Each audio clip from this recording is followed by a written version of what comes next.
अस्सलाम वालेकुम मेरे भाइयों दोस्तों, क्या हाल है, कैसे हो। उम्मीद करता हूँ कि आप खैरियत से होंगे।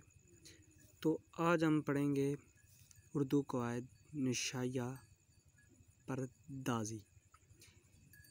सबसे पहले पढ़ेंगे लफ्ज़ और हरूफ। दो या दो से ज़ायद हरूफों के मिलने से बनने वाली बामैनी ऐसी अल्फाज जिसका मैनी हो या जिससे कोई जुमला बने या किसी की कोई चीज़ की समझ आए, उससे कहते हैं बामैनी। बामैनी और बेमैनी में बहुत ज़्यादा फ़र्क है। बेमैनी होता है जिसकी कोई समझ ना आए और बामैनी होता है जिसकी समझ आए। और दो या इनसे ज़ायद हरूफ, दो या इनसे ज़ायद हरूफों के मिलने से बनने वाली बामैनी जिसका मैनी हो बनने वाली बामैनी आवाज़ को लफ्ज़ कहा जाता है, उसको लफ्ज़ कहा जाता है। और लफ्ज़ उसको कहा जाता है लफ्ज़। और उसके बाद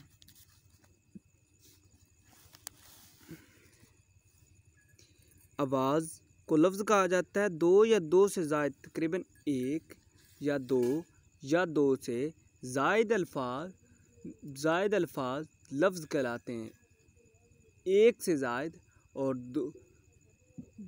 दो या दो से ज़ायद, एक से ज़ायद हों या दो से भी ज़ायद हों, वो लफ्ज़ कहलाते हैं। मसलन हरूफ होते हैं अलिफ, बे, ते। और जबकि लफ्ज़ होता है रब। ये एक लफ्ज़ है, इसको क्या कहते हैं, लफ्ज़। और आगे इसकी मिसाल है, मसलन हो गया अलिफ मीम। ये एक लफ्ज़ है, और जब हमने इसको किया आगे प्लस करके, हमने ऐसे किया, छोटी ये डाली, तो क्या बन गया, आगे बना अम्मी। क्या बना, अम्मी। आगे बन गया अम्मी। एक या एक से ज़ायद अल्फाज, एक या एक से ज़ायद, दो, चाहे दो हो या दो से ज़ायद हों, वो क्या कहलाते हैं, लफ्ज़ कहलाते हैं। लफ्ज़ छोटे छोटे हरूफ से मिलकर बनने वाला, छोटे छोटे लिखा है, दो या दो से ज़ायद हरूफों के मिलने, मतलब उनके जुड़ने, जैसा कि आपको मैंने समझाया है, अलिफ मीम छोटी ये मीम अम्मी, ये बन गया। और आगे हम कहते हैं अलिफ जमा बे प्लस अलिफ, ये बन गया अब्बा।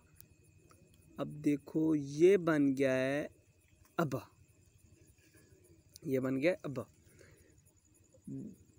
एक या एक से ज़ायद अल्फाज, एक हों या एक से ज़ायद अल्फाज हों, उनके मिलने से जो बनता है उसे कहते हैं लफ्ज़। और लफ्ज़ की कितनी अक़साम है, लफ्ज़ की दो अक़साम है। वो है कलमा, मोमिल। कलमा ये हो गया कलमा, इसकी वन अक़साम होगी। और दूसरी अक़साम है मोमिल,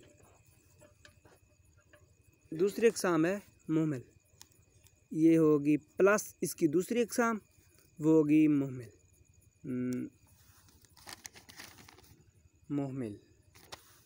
वो होगी मोमिल, ये देखो वो होगी मोमिल।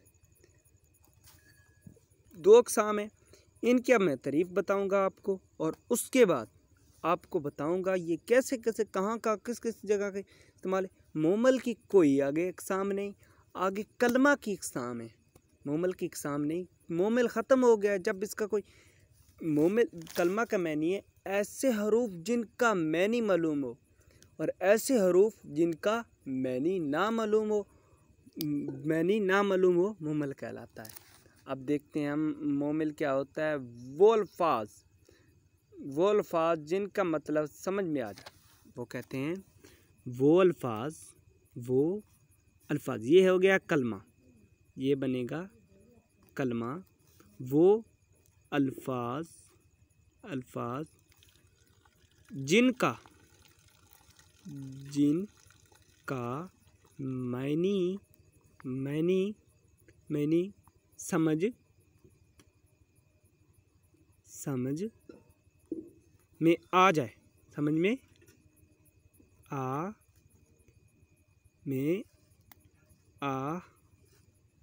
जाए।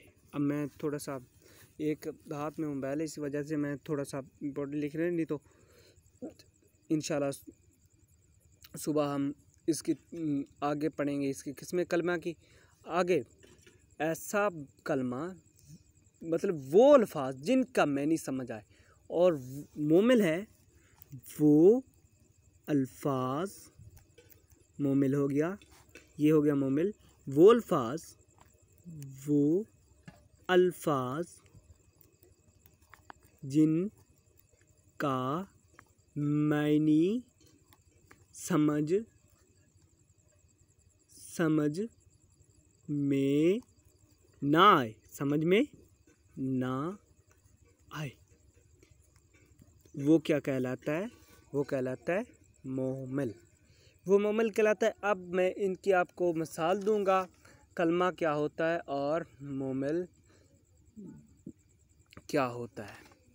अब आपको बताऊंगा कि कलमा की मिसाल है कलमा, ये हो गया कलमा। अब इसकी 3 मिसालें दूंगा आपको। वो 3 मिसालें ये हैं कि पानी। अब आपको समझ आया होगा कि पानी किस चीज़ का किस चीज़ का नाम लिया गया है, वो है पानी। जब मैं आपको आगे कहूँगा, आपको आगे कहूँगा वानी, आपको समझ आई नहीं आई? आपको समझ नहीं आई, आप पूछेंगे कि वानी क्या होता है। इसका ये कलमा वो अल्फाज जिनकी समझ आए, बामैनी हो, जिनकी समझ आए, वो अल्फाज जिनकी समझ ना आए क्या कहलाता है? मुहम्मल कहलाता है। चलो अब उसके बाद कलमा की इक़साम हम कल पढ़ेंगे। शुक्रिया, अल्लाह हाफिज़। मेरे पेज को लाइक कीजिए और ज़्यादा से ज़्यादा कमेंट कीजिए। आपका शुक्रिया। जो नहीं आता वो मुझे कमेंट में बताएं, ताकि हम आपके लिए वीडियो बनाकर, नई से नई वीडियो बनाकर ला सकें। शुक्रिया, अल्लाह हाफिज़, बाय।